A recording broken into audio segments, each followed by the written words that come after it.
this feeling, baby, we're invincible. Hi guys, and welcome back to another episode of Rebuilding Notts County, the analysis days. So, same as always, really. We're just going to go through the squad, look at some stats, look at some stuff. I think it's, again, going to be probably a bit of a shorter one this year because I think, again, there's less to really look at overall because, again, I feel like the wide positions are probably our biggest areas of concern so far. So we're going to have a look, start off with the Son of War. You'll see that, obviously, I had to promise him that I would accept a bid if it met his release clause, which was fine because, obviously, they haven't. So, and the fact is, even if they... I wouldn't have any choice but to accept anyway, even if they do meet the release clause. But luckily, no one's come that close yet. I'm hoping to get him on a new contract in the summer, but I'm concerned that he might try and leave again, because he really isn't happy, it's such a weird one, but whatever. He's had a great season. 25 goals in the league, 14 assists, 28 goals in all competitions as well. He's been phenomenal. He's been the striker that we always dreamed about, and he's worth 63 million now. And remember, we paid 20 million for this guy, and people were like, oh, you should have signed Cedar instead. I think I made the right choice on picking up the Son of War. I really do. I think he's been phenomenal this season, and I'm very, very pleased for him. Anyway, moving on. Lacazar Hubanov, he only really played a few Premier League games at the very start of the season because of that horrendous injury he had. But I feel like next season, although that has now given him this, so... I'm concerned. But I think next season we'll definitely get something out of him for us now that he'll be around the squad and hopefully won't be injured. He's just an extra body in that midfield, and I think it really will help us with the rotation. Such a shame that he only managed 2 starts at the start of the year and then those 2 appearances off the bench towards the end. And obviously in the FA Cup as well. So big shame for Lacazar, but I think he's a good player. Jean Carlos, this guy has really, really impressed me this season. Out of nowhere, to compare his stats over the last 2 seasons. Look at this. Last year, 21 league appearances, 1 goal, 2 assists. This season, okay, 36, but 9 goals and 4 assists in the Premier League for Jean Carlos. So much better. I actually can't believe how much better he's been. And a goal and 2 assists in the FA Cup. So 10 goals and 6 assists in all competitions for Jean Carlos. He has found his role in this team, and he is just getting better and better and better right about now. And I'm more than happy with that. 49 million pounds he's worth. He's just signed a new deal, giving him a 4-year contract and no release clause. Super happy with that. Nikolai Esperson, I think for his first season at the club, I've been impressed with him. He's done a solid job. 5 goals and an assist, an average of a 7.15 at the back. I think he's been excellent. He's replaced Gael Perrier for much of the season, but they've been fighting out for those positions. And I think Esperson's probably just slightly outdone him, but I'll be interested to see how that actually stacks up in the stats. This is a guy I've got on trial from Porto, so we won't talk about him particularly. Jan Kubek obviously has played no games for us this season, so that's fine. Sean Lancaster, I think this has probably been his breakout season on the right. A guy that we've been looking at for years and has had many loan spells, but this year is the year that I think I've really seen a lot out of him. Look at this, 1 Premier League start, and yet he's got 3 goals and 5 assists coming off the bench. That's actually insane. I actually can't believe how good he's been. Despite only starting 8 games this season, he's got 3 goals and 8 assists, which is very, very impressive. When you look at last season, like, he's never really got enough, but he got 20 Premier League appearances, 3 goals and 5 assists this season. I've been hugely proud of Sean Lancaster. He's 22 now, though, so we've got to be sort of careful about, like, how far can he really go. But that being said, I still think he's a great player. He's got a 5-year deal, and I really do like him because he's come through our club, and that's pleasing. He's surplus to requirements, but I don't believe that for a second. That's really true. And he's played enough. He's only not played lately because he's been injured. Darren Lever, another player that I think this has been a breakout season for the guy, to the point where he's actually taken hold of that left-sided role over Santana. And I'm frankly all right with that because he's really improving now. 20 years old. This year he's got 1 goal and 6 assists, so not too bad. Fair play. 3 goals and 7 assists in all competitions. But as you can see, again, comparing it to recent years, yes, he's got a few more goals, but he's really introduced a much more creative side. He contributed to 5 goals in his first season properly, 2 last year, a real bad season, but 7 this year. So it's definitely a step in the right direction for the youngster, and I'm pleased for that as well. Harry McGuigan, of course, has been out on loan at Scunthorpe for the 107th consecutive season. Issa and Peppo obviously barely played this year. He'll be leaving in the summer. It's a shame, it really is. I thought we could maybe sell him, but he just wanted so much money, and yeah. So we are going to have to look for another striker, but I've got a few options that I might pick up, just as a backup to Guerra if we can keep him. Then Nicholas Nielsen, barely played this season, but I still think he offers us a good option. But I've just preferred Sean Lancaster this year, because I really want to bring him through, frankly, and they're both the same age anyway. Gael Perrier, so he has started 8 Premier League matches, but he's just not quite had the impact that perhaps Jespersen has had. So I want to see how they've actually compared stat for stat, because I think that's important, really, overall, to look at that. Marcus Rodea, 1 Premier League substitute appearance. Again, it's just back up in that role, really. Dario Santana, he's sort of maxing himself out a little bit, and he's actually been really poor. Like, we actually look at his contribution this year. He's had too many injuries, and it's prevented, but he's still started 25 Premier League matches. And honestly, I would have expected more from him. He got most of these goals and assists in the very, very beginning of the season. And I'm concerned that actually he's not got what it takes in the long term. And I've got to be honest, I'm not entirely sure why, given the rest of his abilities. But he just does not seem to have it. And maybe it's because an inside forward is a more appropriate role. Like, he and Lever have both contributed to the same amount of goals. But I guarantee you, Lever's been on the pitch for way less minutes, given that Santana started 20 matches. So there's that. Senya, he's only started one Premier League match, really. And I feel like he's one of those players that was never quite going to ever be good enough. And he's now got a serious injury, who he's just coming back from at the moment. Dusan Sekinic, of course, has been on loan at Vojvodina this season, so not really much to say about him. Maz Sivertsen, he's coming. Played a few games for us off the bench, really, replacing Jean Carlos. I think we could probably do with a backup in that role, but maybe Sivertsen is good enough for now. I don't know. Thomas Stepanek. This is an interesting one. Like, overall, 11 goals and 10 assists. I still think he's had a good season for us, but he does have this habit of just not turning up when you need him, and that is a problem. But I still think he's had...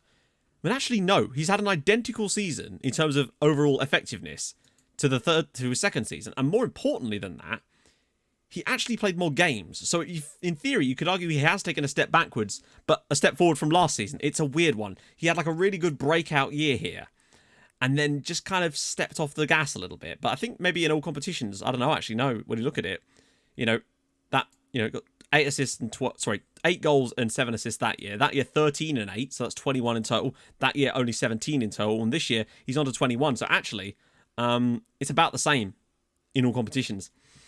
But the problem we've got is that I don't know how to find anyone better than him right now. And that's kind of going to be an issue for us. So right now, there's not really any option other than to persist with him. But I do think that there might be...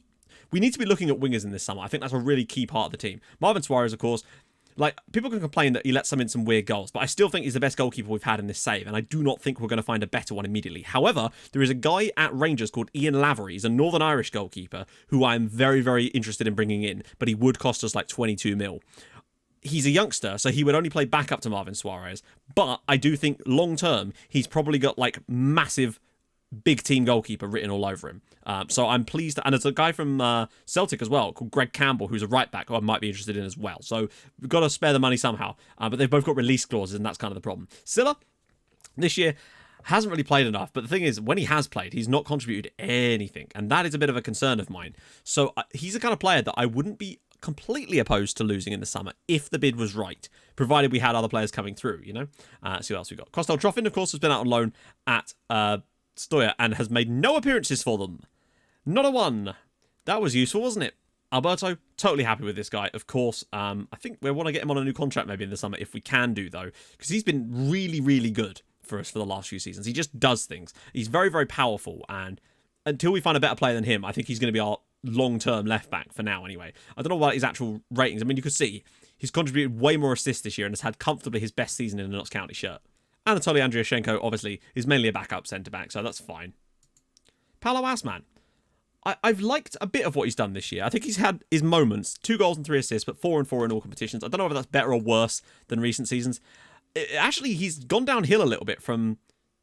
Well, yeah, no, he's probably been worse, in fact. Despite having a better average rating, I feel like he's contributed less than he did last season, interestingly. But I still like the guy, and I think he's useful to have around. So, and he has actually got more goals in all competitions. He scored a couple in the Carabao Cup this season too.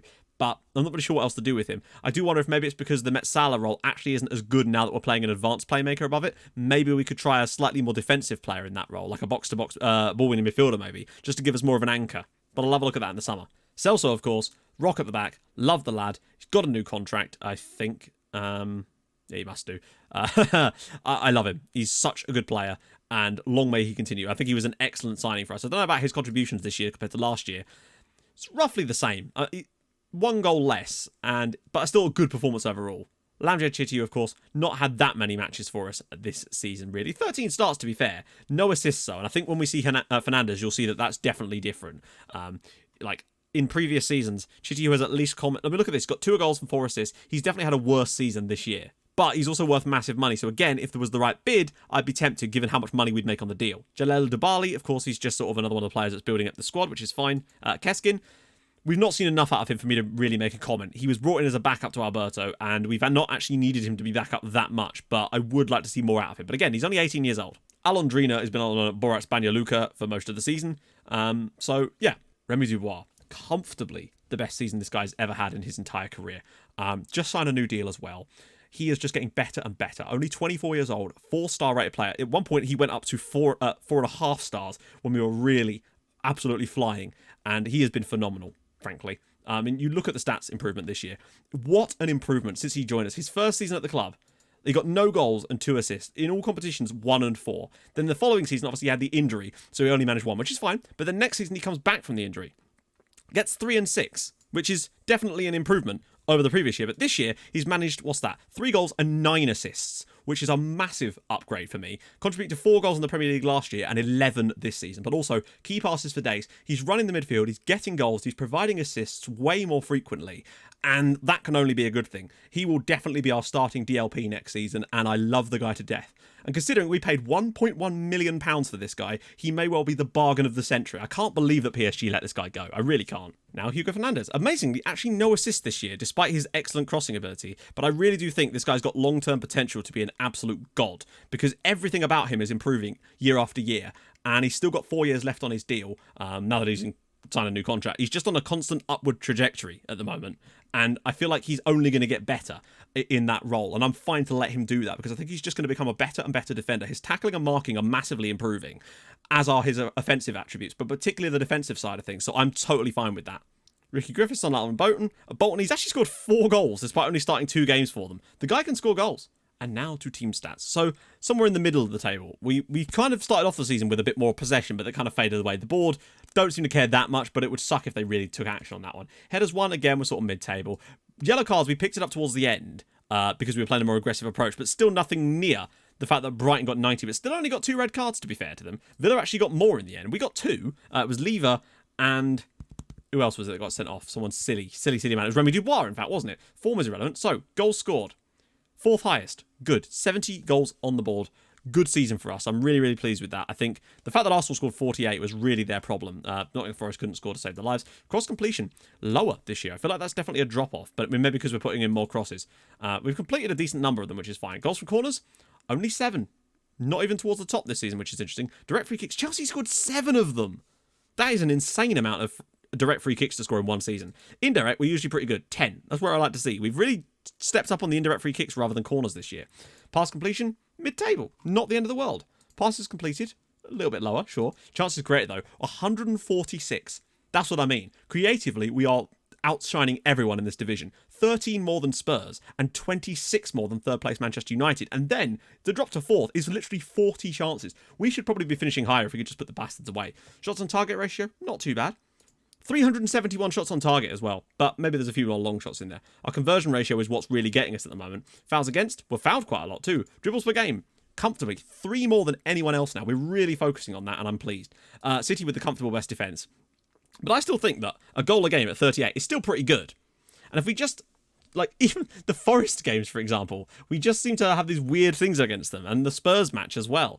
But for the most part, we've actually been pretty good on that side of things. Not so much on the old Forest. I think Brighton actually stayed up, didn't they? Despite conceding 80 goals. That's a lot. That is a lot of goals.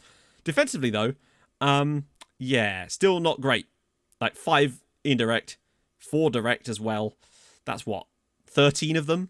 That's where City have really benefited. I mean, Man United have only conceded 6 goals from set pieces. Man City only 5, and Liverpool only 4. Whereas you look down towards here, Norwich have conceded 21. That's a lot of goals. Conceded from corners, 4. Not too bad. Direct free kicks, unfortunately, we are one of the worst at that with 4.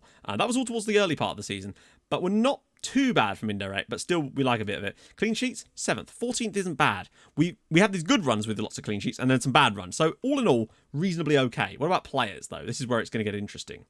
These are not that important, although yellow cards, we did start to get a few players creeping on, but it's not like Celso last year getting nearly 20 yellow cards. So that's fine. Leicester had a playoff sent off twice, which is interesting. Most man of the match awards as well, 13, but Stepanek also got 6, so we can't discount that. Distance cover per 90 minutes, at one point, Lever was up as high as 3rd on this one. He's only just fallen off towards the end of things. Jimmy Burton, he looks interesting, actually, because, 25 years old, though, and I think that the money that they'd want would be much too much. But he could be an interesting option in that position. He's actually rated better than Jean Carlos for some reason. So, interesting on that one. Any relegated teams got some players on here. That would be very interesting. Who did go down? It was West Brom, Norwich, and Nottingham Forest. So that's fine. That's fine. We can have a look at that. Average rating, of course. Garrett eventually does get second thanks to that lovely work. But look at that. Remy Dubois, 6th highest in the league. Really, really pleasing. No bottom clubs on that one too. Headers 1. Any interesting names on that? Chris Mepham, but he's 31 years old. This is a guy I've been looking at for a while. Dan Maswangyani. He looks like he's got something about him. Like I keep seeing his name pop up and thinking maybe there's something there, but I don't know. I'm going to have to maybe get a scout report on him. See if he's got a release clause. I'm always liking to pick up these kind of players from the clubs getting relegated just because there's such an easy opportunity to do so, basically, because I don't think there's any other relegated clubs on this list. But headers 1 as well. Jespersen in there too, which is good to see. Goals, of course, Guerra with his 25 goals this season. What a lad. Also, the best minutes per goal ratio too. Lancaster, though, surprisingly high on this one at 13th. Makes you wonder if starting games might be actually something he could do next year. Sebastiano Esposito with the sheer number of shots is insane. Yeah, I mean, this is what I mean, right? Guerra scored 25 goals off of 125 shots. Stepanek got less than half of that, despite having nearly the same number of shots. Is his finishing really that bad? It's 10.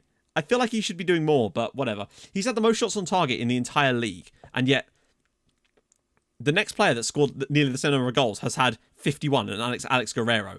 I don't know. And some of these guys are wingers. Like, not all of these guys are strikers. Showery, for example, is a winger. I believe Bertrand mostly plays as a winger for Everton as well. So, shots on target ratio. He does hit the target. It's just always saved because he takes them from such dumb angles. Conversion rate, Nelson Guerra, 20%. That's really good to see, actually. Penalties. We haven't really won many penalties this year, weirdly. Assists as well. To be the top scorer and the top assister in the league is truly outrageous. So, really, really pleased for him on that one. Key passes. Remy Dubois.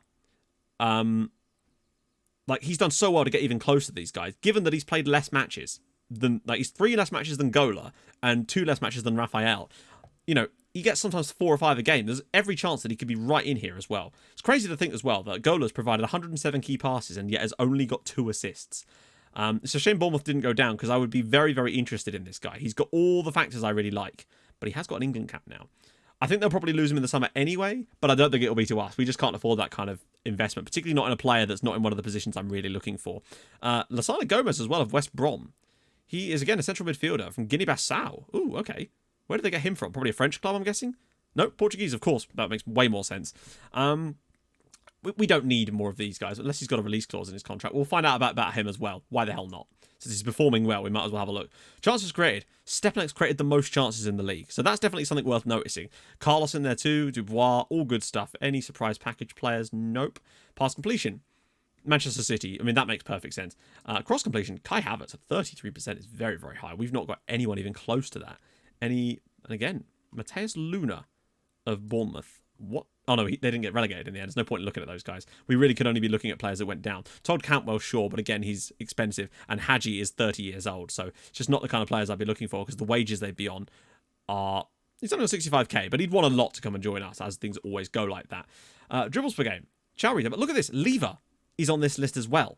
No Santana anywhere in sight. And I think that's made a massive difference to us. Darren Lever's dribbling ability, what, 16 is it? Yeah, that's made a huge difference. Having that on both sides, I think, really does make a difference. Tackles per game.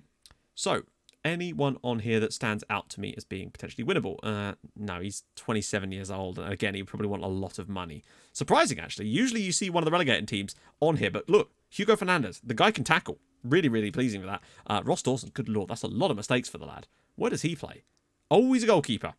Yeah, I mean, it could be much worse for us. Let's put it that way. Our goalkeeper at least hasn't made 6 mistakes leading to goals. In fact, I don't know if he's made any. Maybe 1 for that Bournemouth goal, the free kick. Right, key tackles, kind of important. Celso up here, which is good. Any interesting ones? It's the same kind of people, I think. Yeah, Alberto's on there too, which is nice. But no relegated teams with any players on here other than these 2 Norwich guys. But I just think it'd be too much money. Key headers. Again, Dan Maswangani. He's on here. 96 key headers is an awful lot. Is he really tall? 6 foot tall. He's got really good jumping reach, perhaps. It's not great. That's actually very impressive that he wins so many headers, considering he is a centre-back as far as I'm aware. Yeah. Interesting. Okay. This is why I'm interested in this guy. Because I feel like Perrier might push for a move, and signing someone like Maswangani, particularly as they're going down, and we might have a relegation release clause in there, could definitely be useful to look at. I like finding these guys, because generally speaking, we can get them on cheap deals. But this summer, I feel like wingers are very important, and I don't really see anyone standing out to me. I think maybe we should have gone for that Alex Guerrero guy from Burnley last year instead of letting him go to Palace, but it didn't feel like a concern of mine at the time. So, interceptions, once again, Maswangani. The guy, good lord. This guy's a defensive powerhouse. I feel like if nothing else, he could be worth signing just for that alone. He's been insane for West Brom this year, despite them getting relegated. He has been amazing. Conceded, obviously, the City goalkeeper is going to have the least and gets the most clean sheets on that one as well. Right, let's go and actually have a look at player stats. Very, very interesting stuff now. We're going to start with centre-backs. So when it comes to centre-backs, Celso and Jespersen are obviously the two, but I just want to see how Perrier has matched up to the others, because he's got the joint worst rating of the two, but they've all played really well, it would seem. So let's just see, just in general. We concede less goals with Gal Perrier in the team. That is for sure. Absolutely nailed on. And he started 13 games. And obviously, I think he's played a lot of games in the Cup, though, has he not? Yeah, 6 of those games have been in the Cup, but 8 starts in the Premier League. So maybe you could say that that's because he's played a lot of Cup games, but still. Maybe we should look at the actual contributions to those things. So, then again, he's still out doing interceptions on Jespersen as well. Celso, obviously, massively out in front. He's winning more tackles as well, and more tackles per game. His passing is relatively solid with the other guys. Less key passes, though, and he doesn't win as many headers, which is quite important for a centre-back. Less headers overall. Dribbles a bit, but sure. Chances created is pointless. Team goals, we do score less with him in the team, but we do win more points than, ironically, with Celso. It's kind of one of those weird ones where I feel like they're all just good. Celso is definitely starting every game. And really, it's a toss-up between Jespersen and Perrier as to who starts. And it's just a question of partnerships, I think. Because we actually win more points with Jespersen in the team overall. So that kind of does matter for me. But what it shows to me is that we've got 3 excellent centre-backs. And if I could get a good deal on Baswanjani or whatever his name is, that could really just give us a complete setup here. If particularly we were to lose one of these guys in the summer, maybe, that's a definite option for us. So all in all, I'm really pleased with our centre-backs, and I have been for years, in all honesty, but I do kind of want some new blood coming through, and I don't think we've really got that at the moment. That's why I was looking at that guy from Atletico Nacional, who's snubbed us, weirdly. I don't even know why he went into contract talks when he wants to join Watford. Doesn't make any sense to me. Maybe things will change when when we're officially in the Champions League. I don't know. Let's look at fullbacks, because this is a really key position for us. So this season, we've had Alberto and technically Keskin on the left, and Fernandes and Chitty on the right. Now, Keskin has started 4 matches. I've got to be careful what I read into this. The more important one for me is the Fernandes-Chitty comparison, because I genuinely want to see how well that's gone for us. And it's actually interesting already to see a few things, just looking at this at a glance. So firstly, Alberto covers a lot of ground, but so does Keskin. He's definitely done all right there. Fernandes covers a bit more ground than Chitty, which makes sense. He's a bit more of an athletic player. But we do concede more goals with Fernandes in the team. And I think that's simply because Chitty is a much more defensive player. So I mean, that's definitely a good factor to have. He's certainly worth keeping around for that alone, I'd have to say. And he's still got mad potential, Chitty. So I'm certainly not above keeping him around any longer. I think he definitely needs to stay. And he makes more interceptions, presumably due to his height. But he has made 3 mistakes leading to goals, which is actually a very large amount compared to the one. That's 3 times the number. His tackles are worse, and he wins less tackles. His passing is about the same as everyone else, but Keskin is very low on both of these. And the same with passes completed per 90 minutes. And way less on the key passes. You can see that, Fernandes makes less passes overall, but he does make more key passes. He's obviously worse in the air. Chitty was good in that sense and wins way more headers, but he's worse at dribbling himself. But, and this is very important, look at the differences here. Keskin, he just doesn't have it on the crossing yet. Despite having 11 crossing compared to 12, you'd think that that wouldn't equate for that amount of difference. But maybe it's just not enough games under his belt. But Chitty and Fernandes at 22 and 20% respectively is very, very nice. But what I do find strange is despite all of that, Alberto's the one that actually has the assists. Somehow, Fernandes, despite having 22% cross completion, has only managed to get 1 assist this year, which is actually insane. I can't believe that he's only got 1. His chance creation is just as good. We score more goals with him in the team as well. He's definitely more of a forward presence for us. Points-wise, it's clear that it's Alberto and Fernandes. Chitty is only just worse, though. Keskin's much worse. But again, he's a lot younger and he's got room to grow. And I think with more game time, he could definitely improve. What I'm looking at here is kind of what I already thought. Alberto is a massively good player for us. Despite not perhaps completing as many crosses, he does seem to get those assists to his game. He's not bad in the air. In fact, he's very good in the air, as well as the other aspects of the match. He does it all really, really well. Chitty is a good defensive fullback, but he's not so good on the attacking side of things. As you can see from the sheer chances created situation here. He's not going to create opportunities, whereas Fernandes will. It's the same as I was suspected earlier the season, really, that Chitty is our defensive player. Perhaps with the bigger games against the bigger clubs, he's the sort of guy you could put in when you really want to remain strong. as is evidenced by the number of goals we can see with him in the team. But they win about the same number of points overall. Just, we need to use them in the right games. Whereas Fernandes is a guy you want to be a bit more creative and set some stuff up. So I'm all right with that. I still think we can maybe do with another left back and maybe another right back option. I'm still looking at the guy from Celtic. I've got some more options floating around. I'm still trying to just focus on mainly bringing in the youngsters to bring them through at this point. But we do have a bit of a budget, so we can maybe look at some players, provided I could structure the deals right, because that's going to be a problem with our budget right now. So, yeah, I think there's a lot more to come out of Fernandes and Chitiyu, frankly. They've still got more room to grow, which is pleasing, whereas Alberto's kind of already hitting his peak, really. And I'm fine with that. His peak is good. Keshkin, again, he can still become a really good player. He's just not there yet because he's 7 years his junior. So I'm prepared to give Keshkin a chance. I brought him in for a reason. I think he's got something to learn. He's got something to earn. Next year, cup games he's going to be in. Rotation games, particularly if we have any weak Champions League matches. It seems unlikely that we will, but we're going to need him for matches because of the Champions League. So I'm all right with that. I don't think we need to really strengthen with first-team players in these options right now. I think I like the players we currently have in those positions.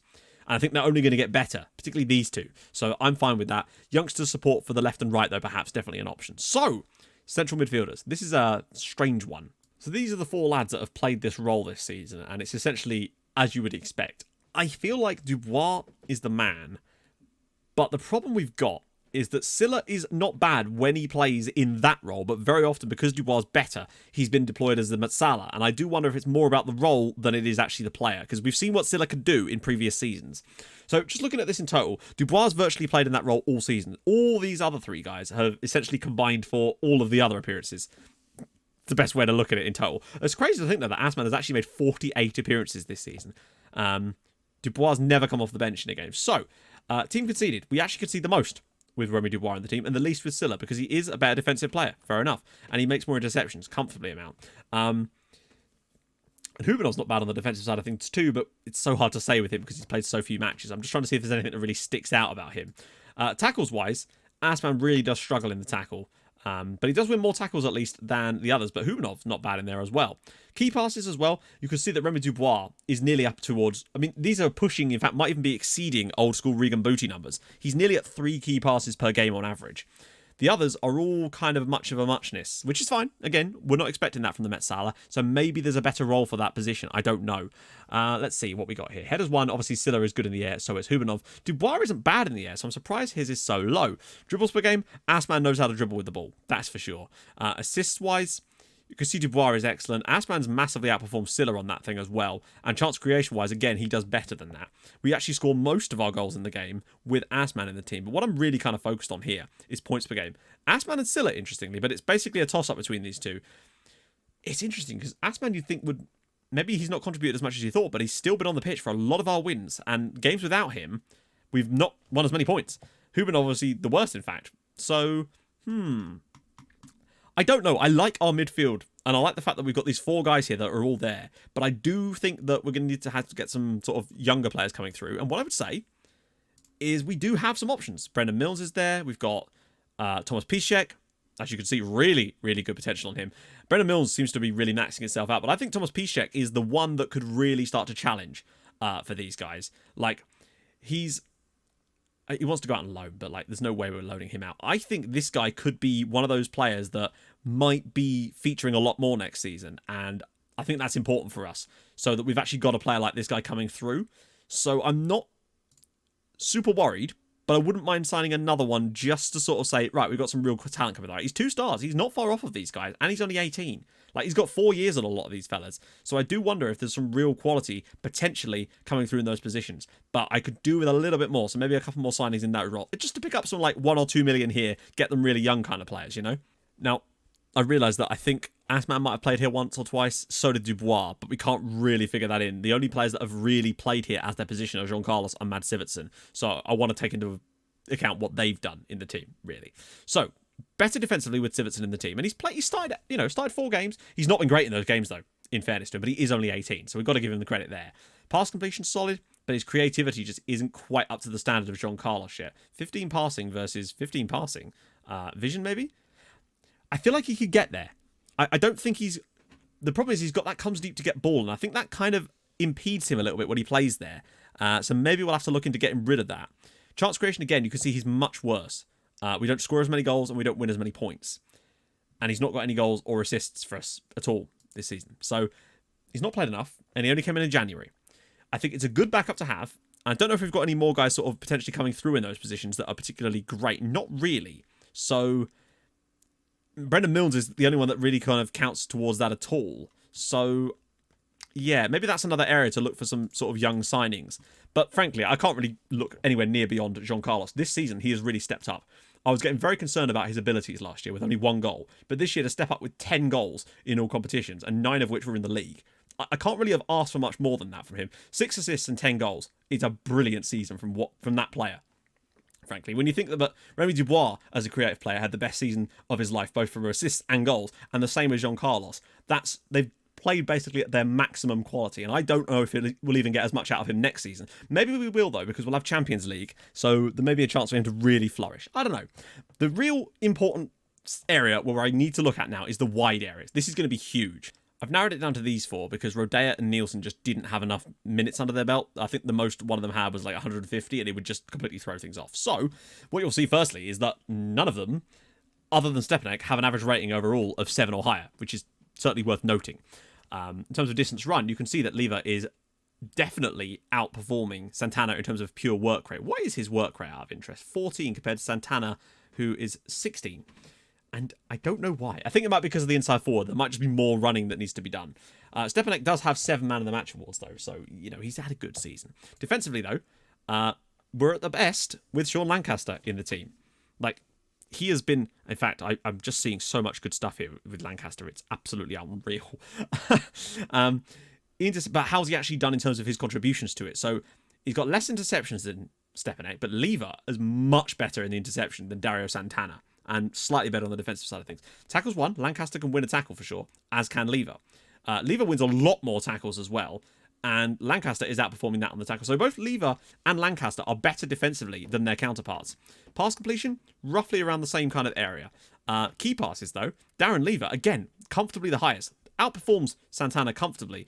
And Lancaster, again, outperforms Thomas Stepanek. Very, very interesting. Santana obviously is better in the air, but what I would say is Lancaster wins some bloody key headers.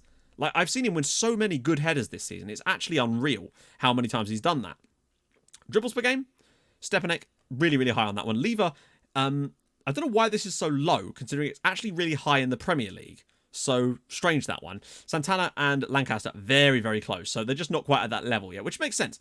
Then again, it doesn't really make sense for Santana, given that he's got 16 dribbling, compared to Darren Lever, who also has 16 dribbling, and yet is just able to run past, presumably because he's faster. 17 and 16, and Santana is 14 and 16. I think what it is Santana doesn't have that acceleration to go past people, and that makes a huge difference. Whereas Sean Lancaster's got the acceleration, he just doesn't quite have the dribbling ability to go with it. But that can improve. Cross completion, Santana, Stepanek, I mean, they're all relatively good. Lever's actually the worst, but it doesn't show when it comes to the assist side of things. What really does show on the assist is just how good Sean Lancaster has been.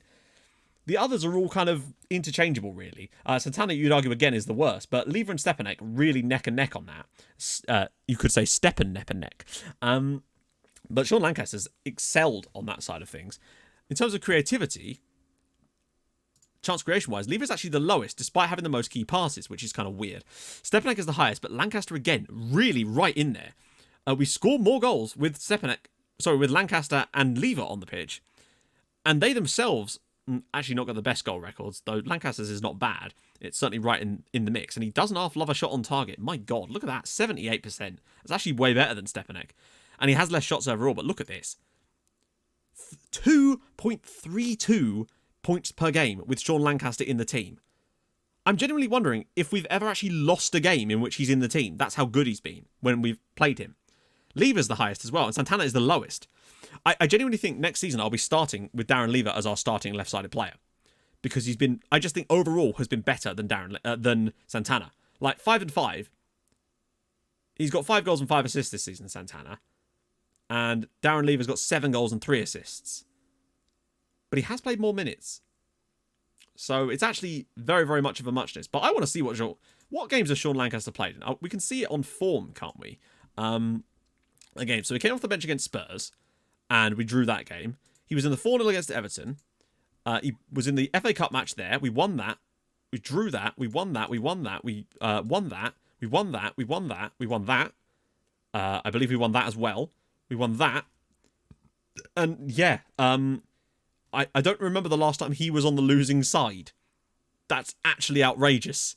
So, pleasing. In fact, if we look at him from the Premier League, when he was like an unused sub even, like we beat Nottingham Forest, we beat Newcastle, we beat Manchester United, we beat Leicester, we beat Villa, we beat Brighton, we drew with West Brom, we beat Everton, and we drew with Spurs.